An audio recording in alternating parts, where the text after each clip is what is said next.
This is Andy Kosumba, president of Calhoun Companies. We understand that selling your business is a big deal. Since 1908, Calhoun Companies has been confidently connecting buyers and sellers. From small family shops to large corporations, our expert brokers walk with you and guide you every step of the way, whether you're looking to retire or simply for a fresh start. If you're curious what your business could sell for, or if you're ready to start the process, head to calhouncompanies.com for a free and confidential consultation.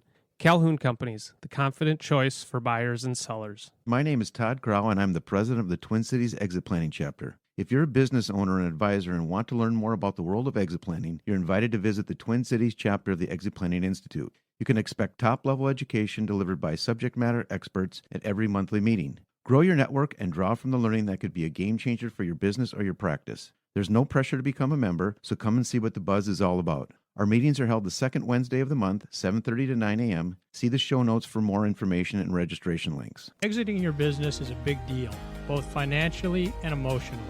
I'm John Marquet, Certified Exit Planning Advisor with TrustPoint. We help business owners transition smoothly on their terms. Our focus is on maximizing value, minimizing stress, and giving you confidence in what's next.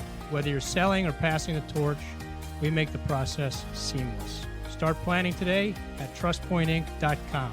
That's trustpointinc.com. Thinking about selling your business in the next few years? Don't wait to start planning. I've seen too many business owners wait too long and regret it. Freedom Financial Partners are financial advisors who specialize in exit planning for business owners, helping you reduce tax surprises, protect what you've built, and quantify how much you need from the sale. Their proven process helps you think beyond your business so you can move forward with clarity and confidence. The longer you wait, the fewer options you may have. Download your free financial readiness assessment today at ffpforme.com/exit. That's ffpforme.com/exit.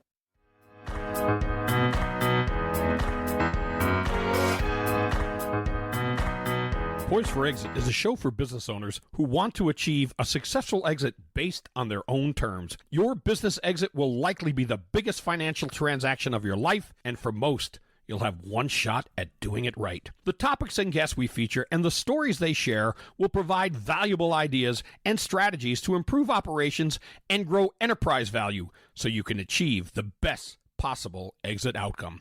Now here's your host, award-winning certified exit planning advisor, Julie Keys. Hello, Poised for Exit listeners. We are here today with Jen Roth, who is the founder and CEO of Sparq Marketing.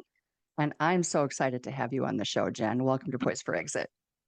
Thank you. I'm excited to be here. Yeah, it's going to be fun. We recently met at an event, and I feel like I've known you for my whole life.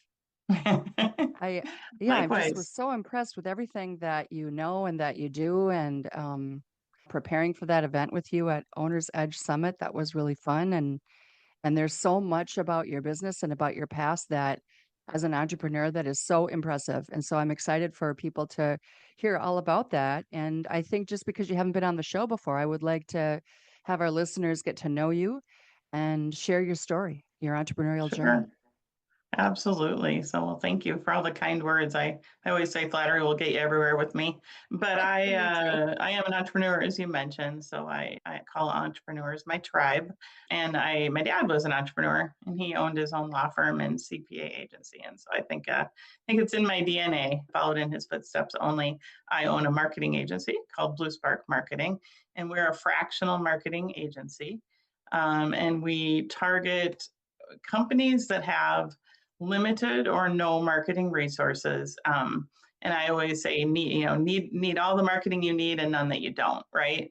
And so it's very common, especially in manufacturing companies and professional services firms, which is where we do most of our work, to have very limited marketing resources, but to need a little bit of everything, right? You need some strategy, you need some video, you need some website, you need some SEO, and it's expensive and overwhelming to try to manage all of that. And so we are essentially your outsourced marketing firm. And so that's really what Blue Sparq is. And we've been fortunate enough to grow like crazy over the last few years. We're a little over 3 years old. Super exciting. Wow. We are, I know. And, I owned an agency prior, so was able to take a lot of that experience from previous agency ownership, and also was lucky enough to have some of the same clients and some of the same employees. So I really, even though we're only 3 years old, we're really more like 10 years old, but it's been a lot of fun. And then I have another business called Wise Yonder, which is a travel agency and platform that helps people with disabilities and in particular mobility challenges travel safely and confidently. I'm a big traveler. I love to travel. And I was diagnosed with juvenile arthritis when I was 9 and have mobility challenges myself. And so really wanted to help the world travel better and not make it so overwhelming for those of us who have physical challenges that make it a little harder than your average person. So those are my 2 businesses. Wow, you are a busy lady. And Blue Sparq Marketing is actually operated by all women. So was that It is. intentional, or how did that happen? It was not entirely intentional, but it has been a lot of fun, and I'm really proud of the team. Yeah. They're amazing. So we do have a couple of gentlemen that work with us, but our core leadership team is all women, and has been since its inception. And so, it's great because when we started my first agency and carried it over to Blue Sparq, I really wanted to provide. There are so many bright, smart, amazing women who just need flexibility because they want to be moms and they also want to be great career people. And so when we started my first agency, we wanted to provide an environment that really helped people like that thrive. And I've carried that over into Blue Sparq. So being able to just get the amazing energy and work ethic and creativity and intelligence that comes with these women who just need to be able to maybe sign off at 3 to go to a soccer game, or they love to drop their kids off at the bus without having to, miss those opportunities that are so important as a parent, right? And so by providing that flexibility, we've been able to build a rock star team, which has been really great. That's fantastic. Yeah. Recently spoke with someone who was in the space of helping women entrepreneurs grow, and a public organization, right? So not a private professional services one, but just spent a little bit of time talking about how when women entrepreneurs are given a chance to scale a company and not have to bootstrap it, that their success rate is 3 times what men are able to achieve. And maybe just because of the conscientiousness and, that not being afraid to ask for help on the outside, that kind of thing, that could be the difference between the two. So kudos for That's you that you did it interesting. on your own. Yeah. Yeah, So, thank you. gosh, I want to hear more about your company and your ideal clients and the work that you do, because you said that you're providing services, right? So your classic marketing, design, right, development, that kind of Yep, work, project work, yep. but then you're also doing fractional work too on top of it. Sounds like. Yeah, so our ideal client it really is that, CEO, CRO, Chief Revenue Officer, CMO, if there is one, or kind of leader of sales and marketing in a typically B2B or B2B/B2C environment. And again, they have maybe 1, maybe 2 resources. They just have a lot of marketing needs, but not a lot of marketing resources, right? And they need the benefits of an entire team and all the skill sets that are there, but they don't need to pay for all of that, right? And so, the way that's our ideal client. And again, we do a lot of work with manufacturing companies, a lot of work with professional services companies, but we also work with people in other categories as well. We have a lot of background in healthcare and wellness, so we have some clients in that space. But yeah, that's primarily our ideal client. And, I would say that they come to us, most often a client comes to us when they're struggling with sales, right? Usually that's what triggers it. Sometimes it might be we have an awareness issue. Sometimes it might be we have all these great customers and we don't quite know how to talk to them, and we know there's a lot of value in that base and we don't know what to do with it. But most often it's our sales is lagging. And usually it comes down to the fact that they need a good, solid marketing strategy. We call it a marketing blueprint that aligns with their business priorities. So it's very common for us to work with somebody who uses Traction or 90.io or some type of an operating methodology. And what we'll do is we'll get to know the company, we'll understand that VTO, right, from Traction or whatever tool they're using. And it's not uncommon for our team to actually carry quarterly rocks and be responsible for delivering on those. But our goal is always to build a marketing program that aligns directly with the business goals, because we're just super growth minded. Like if an owner or a company is going to put an investment into marketing, it should be valuable and they should be able to see an ROI over time. So that's what we'll do. We'll start with that. We'll build the strategy and then we execute on that strategy and then we measure. And so we're big proponents of understanding what's working, what's not, and iterating on that. We also are big proponents of AI, and AI has completely changed the world of marketing, as most people know. And what we're seeing is a lot of people want to use AI for marketing, but they still, marketing is still marketing, and you still have to understand the discipline and the strategy and kind of what you want it to do. And so we actually have an AI operating model called Sparq that we use to gain all those operational efficiencies for our clients, right? So the beautiful thing is they can come to Sparq and still get all that benefit of marketing and AI, but also not have to worry about figuring out marketing on their own. So it's kind of a perfect blend. So Sparq, is that your internal, like, say, for instance, customized agent that okay. And then your clients have access to that as well? Is that what you said? Yep, they can have access to that if they want it. Yep.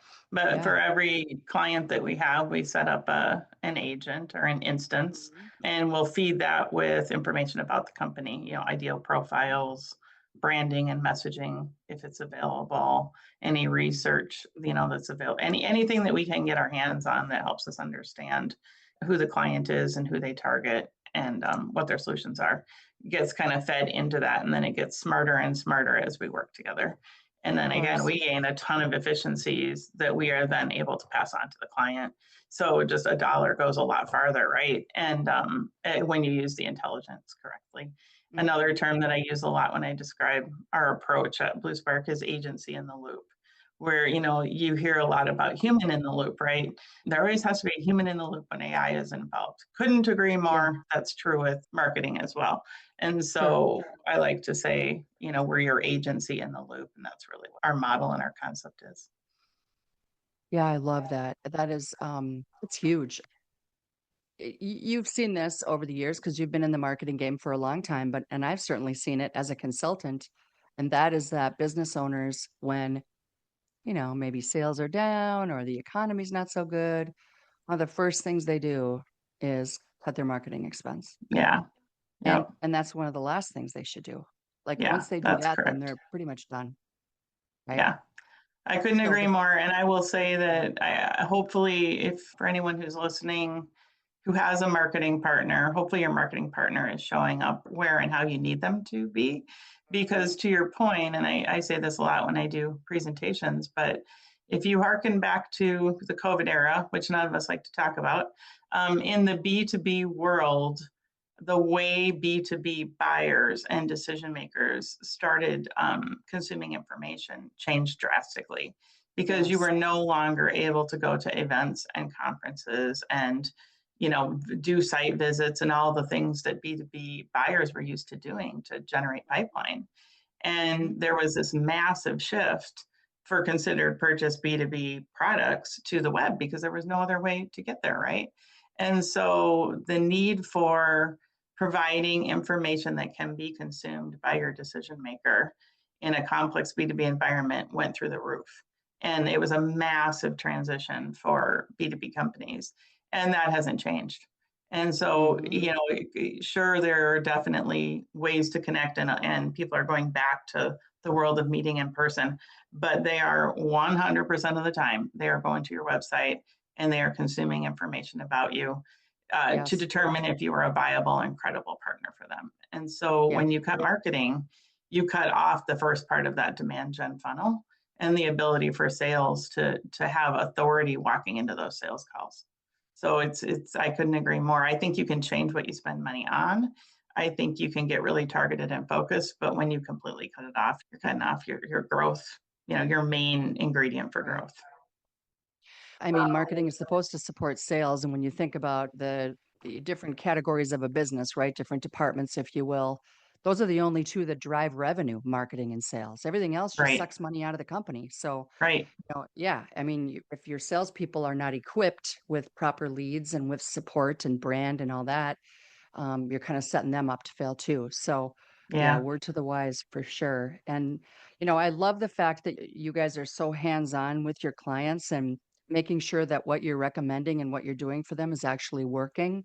Because I think that when business owners don't have someone driving the bus like you guys are, and they're doing it ad hoc and they're throwing money at things, then that's where Yeah. the attitude comes from. Well, marketing doesn't work anyway. Yes, it Right. does. Right. You Yeah. couldn't be more right. Yep. Yeah. It's like you Yeah. really have to, and I worked in corporate America before I started my own agencies. So I know what it's like to be on the client side, and I know what it's like to invest money into something and be frustrated if it doesn't work. I get that feeling. I understand that frustration. But again, like, make sure the marketing partner you're working with understands what it is that you're trying to do from a growth perspective, and then align that investment and that work towards that. And I always say be patient, because I'll give you an example of a client that we worked with recently, where they came to us and they needed pipeline. And the issue that they had stemmed all the way down to their foundation. So they didn't have a database. They didn't really know who their ideal client profile was. They didn't even have a customer database. They didn't have sales using any type of a CRM or a tool to track leads. And so we started at the very basics with them, right? Buying a HubSpot instance, or whatever instance makes sense. But in this case, it was HubSpot, and we're a certified partner, so we love HubSpot. And HubSpot has started to build in a lot of AI tools, which has been really great for us, Yeah. and for our clients. But we started at that foundational level, and then we trained sales.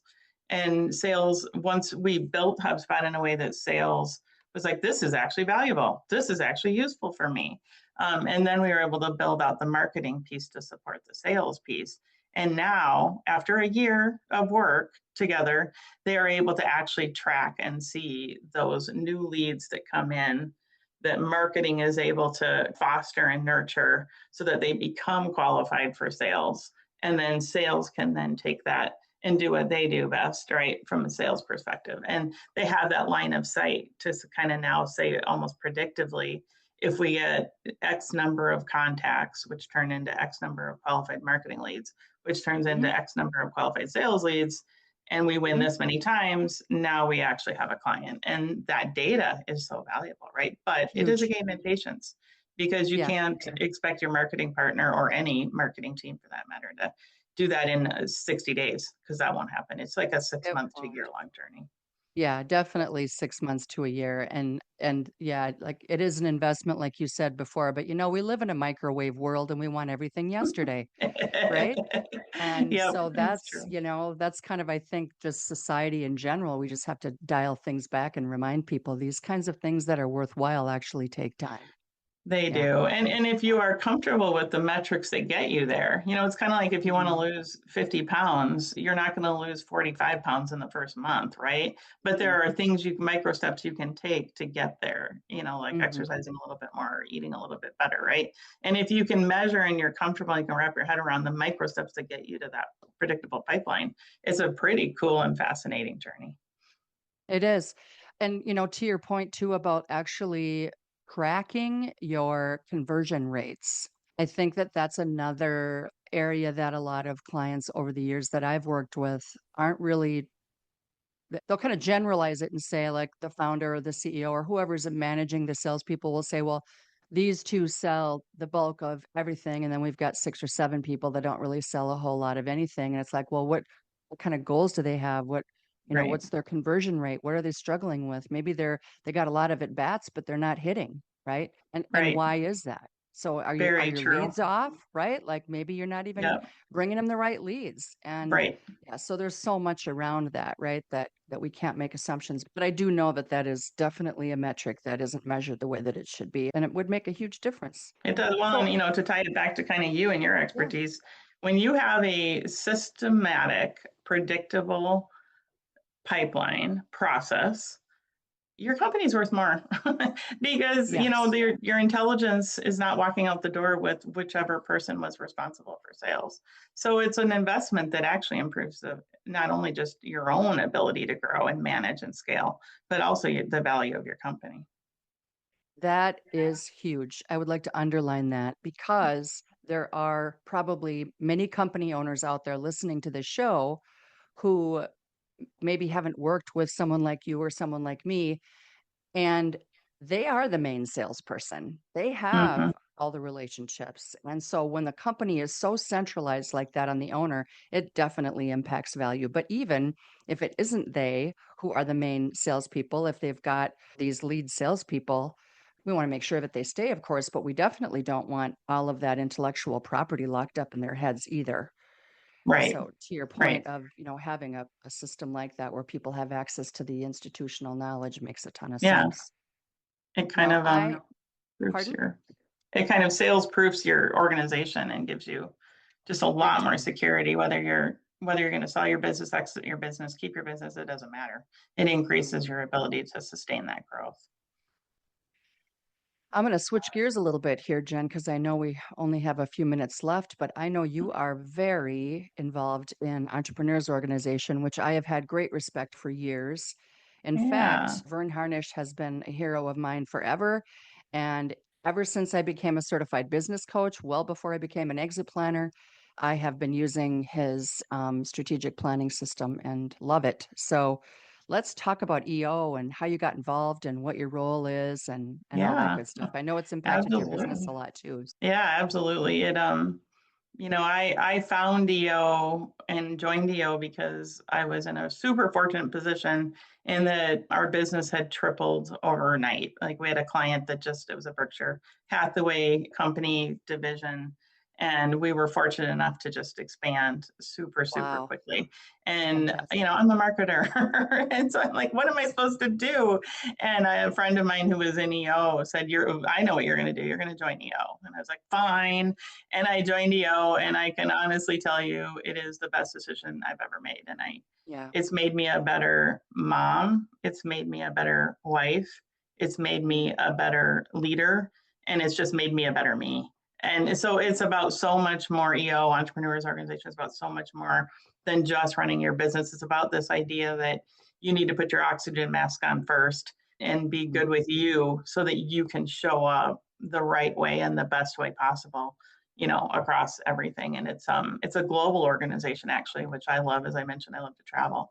And so you start kind of in Minnesota, and I was the past president. I just finished my 2-year term as president and have been on the board for several years doing all sorts of fun things. And now I'm moving into a regional role where I am the U.S. Central expert for global student entrepreneurs. And so we hold a competition for students enrolled in a university program. And as long as they have $500 in revenue or $1,000 invested in their business, they're welcome to apply. And it's a very cool program because you win a couple $1,000s at the local level. You advance and you get an all expenses paid trip to a destination where you meet a bunch of national entrepreneurs. And if you win that, or you end up in the top 3, you get to move on to global, which next year is actually in Kyoto, Japan. And so it's super fun to get to work with these students because they are amazing. But I will just say the EO Minnesota chapter is actually pretty darn impressive as well. Really, it's nonprofit. It's run by entrepreneurs like me. We make $0 and 0 cents, but we're all involved because we believe in it, and it's made us better. And we learn from one another. We have a small group forum that meets monthly, so you're placed in a small group. You have access to learning events where we bring in big speakers. We just brought in Benjamin Hardy, who wrote 10x is easier than 2x and the science of Yeah, scaling. good Love book. him. Yeah. Yep. And then we also have social events. And so I find my social calendar is pretty full with all my entrepreneur friends, which I absolutely love. So it's definitely changed my life for the better. I love it. Yeah, I've heard Yeah. so many good things about just and always a holistic testimony for the people who are members and have been members of EO. It isn't, like you said, it isn't just about your business. It's like the whole person, right? Yeah. And It because when really we're is. suffering in one area, everything else suffers too. Yep. And sometimes you have blind spots, right, that you don't even know you have. Yes. And like my EO forum, I say they know me better than I know myself, because when Yeah. I'm struggling with something, they can usually say, so we say we don't should all over people, but we do share experiences. And you can say, I'm going to hold up the mirror and say, the last time you had this issue, do you think maybe it could be you're not seeing something? And so it's been unbelievably helpful for me and my business. I mean, our business grew like crazy because we have resources to all these crazy successful entrepreneurs. So it's great. Fantastic. It's fun. Yeah. I love it. Yes. And boy, where would we be without private business in this country, right? And private Right. business turns the wheels of this economy, and we It got to sure take care does. of our business owners. That's why I do what I do. Yeah, So that's gosh, true. Yeah. yes, and I know you do too. And so it's just been really great having you on the show, Jen. We have to do this again because I had more questions and I didn't get to them all. So, Well, like, I would love to. It's been a pleasure, and I yeah, love you and what you do, and to your point, like helping the business community. yeah, yeah, and it's rewarding too, right? So it's not just about us winning, it's about everybody winning. And It when that absolutely happens, is. it's all good. Yep. Yep. So thanks again for being on the show. We definitely will get you back on. And like I said before we started the show, we are going to be converting to video, and at least we're going to try it. I think that, and maybe the show might be a little bit longer. So for our listeners out there, that's something new for the mid 2026 here when we're recording this show. And we think that we have the audience for it now. So that's what you can expect to see from us and see and talk with Jen next time you come back. And so Exciting. thanks for joining us. Really appreciate it. Yeah. Thanks for having me, Julie. And thanks to our listeners, of course. And please join us again next time. You know what to do.